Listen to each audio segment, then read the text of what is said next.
huge Dodger pitching news I got for you. Going to break that out in just a second. Freddie Freeman has something to say about the big win. Shohei watch continues. The state of the Dodgers as the season is winding down. What is going on with the team? And we're going to talk about Bobby Miller pitching tonight. No! All right.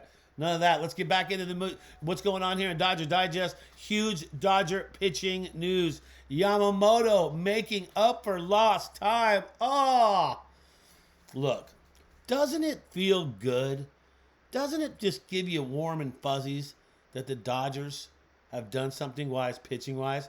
2 good games with starting pitching back to back? Are you kidding me? What? Sorry about that. Yamamoto making up for lost time, scoreless baseball, shutout baseball. He only pitched 4 innings. Now, he didn't get a quality start like Buehler did the night before to get the win, but Dodgers scored 9 runs, man. And was I right? What was my prediction? If you go back and watch my video from yesterday, my prediction were the Dodgers were going to win, Yamamoto was going to have a good game, and the Dodgers were going to score over 5 runs. Well, Nostradamus here, predicting that one again. Oh, tooting the old horn. Nothing like it. Yeah, so congratulations, Yamamoto. Good to see him pitching and getting back into form. Great. And Doc had something to say. This is what Doc had to say about Yamamoto's pitching. It wasn't as sharp command-wise as his first one back, meaning the last start he had, which was better. But I think it was the same amount of innings. I think it was 4 innings. But he made pitches when he needed to. I just love the way he navigated.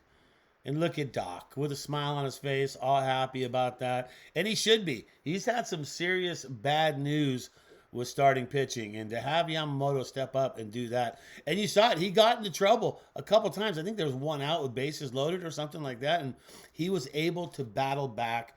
And that's what good pitchers do. They battle back. And they make it happen. Here's the line for yesterday. And before I start talking about the line for yesterday, okay? Look at the numbers to the right-hand side of your screen on that graphic. Take a look. See those? 2.63. That's the ERA for Yamamoto. We like you very much on that one.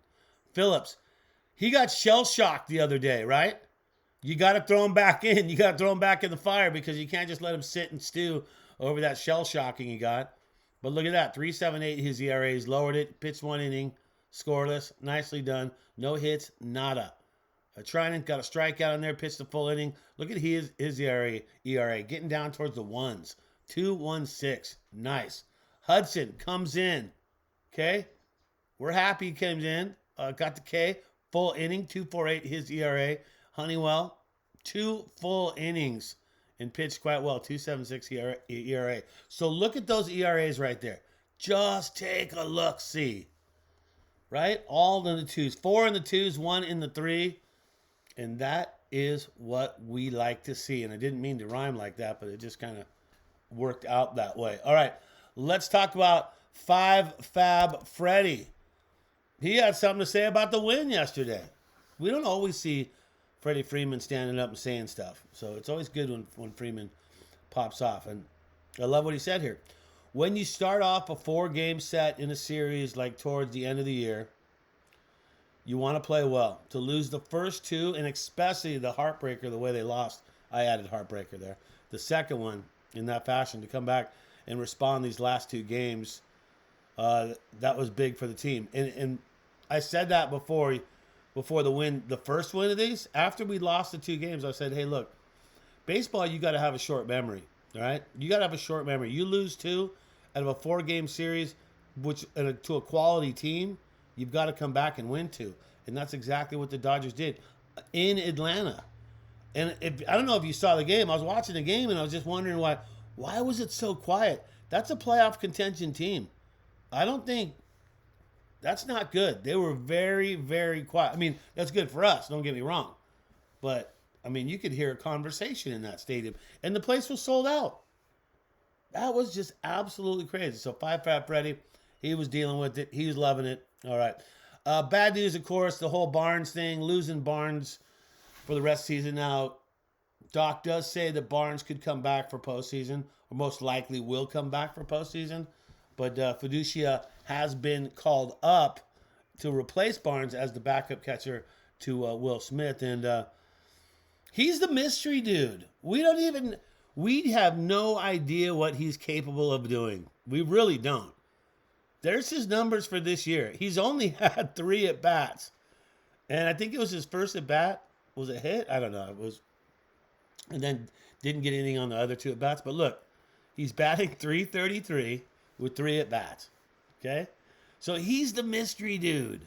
When he fills in, it's going to be interesting to see how he does. And if the pressure doesn't get to him. I mean, you're coming from AAA.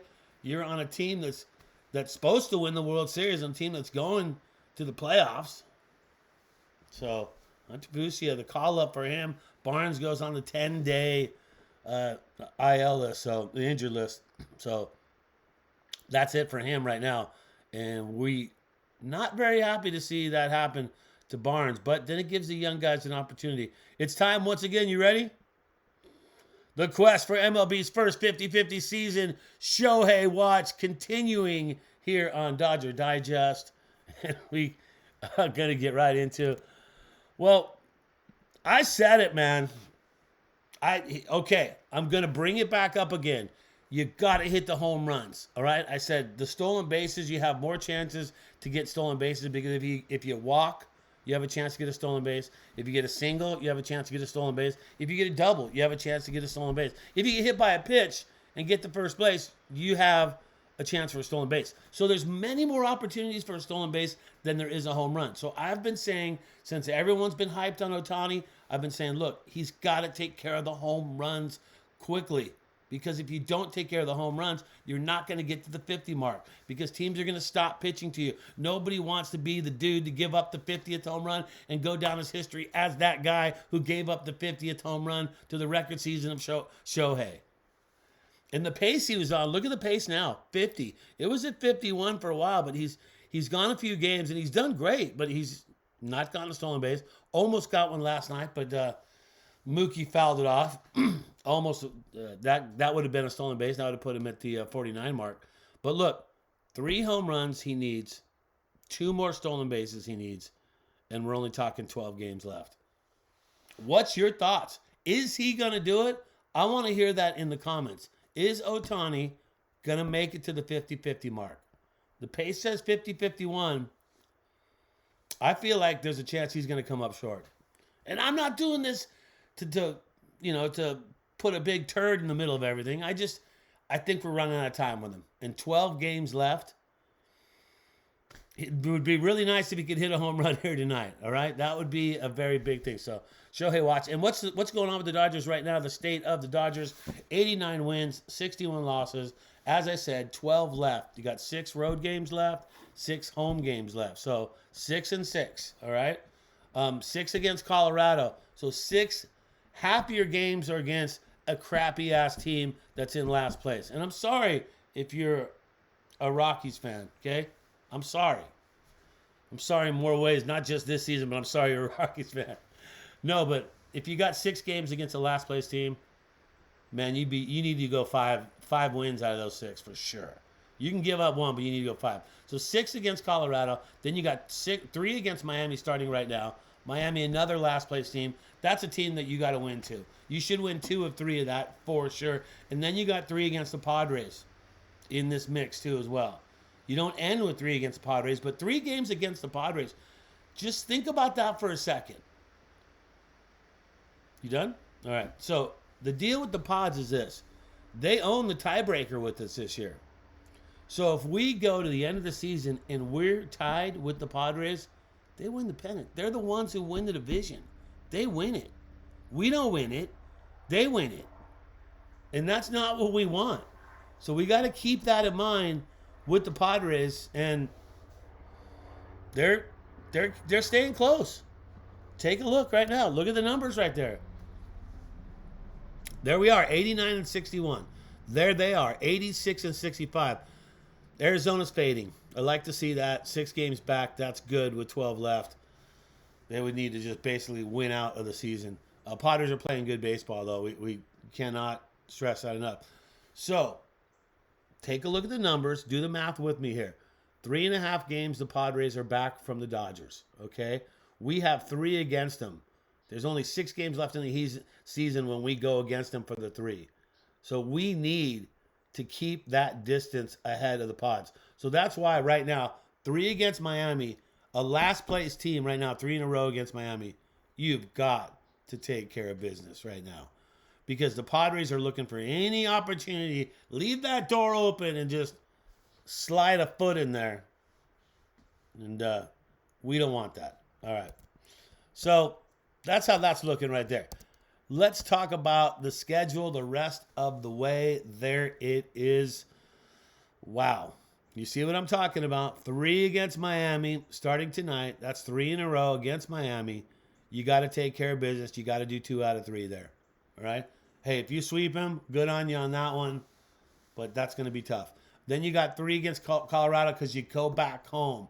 So really, these 6 games, if you could get on a hot streak, if you're the Dodgers right now, on those six games, before San Diego comes into town, that would be absolutely huge. Humongous.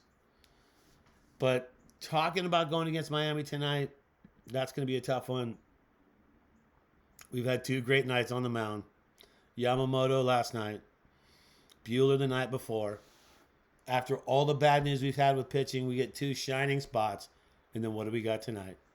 Bobby Miller taking the mound. No, not Bobby Miller. No, and Bobby, I'm sorry. If you're watching this, I don't mean anything by that, but you haven't had some good outings, buddy. We need you to step up tonight, okay? Take a page from Buehler's handbook from the other night, okay? People thought he was done. He was heading to OKC, and he comes out and has a stellar game. Bobby, channel the inner Buehler or whatever you need to do tonight to take this win. They're going against a guy named McCoggin. I think that's how you say it. McCoggin for Miami. He's got an ERA Miller-like, 7.06. So I think we can hit this guy around a little bit.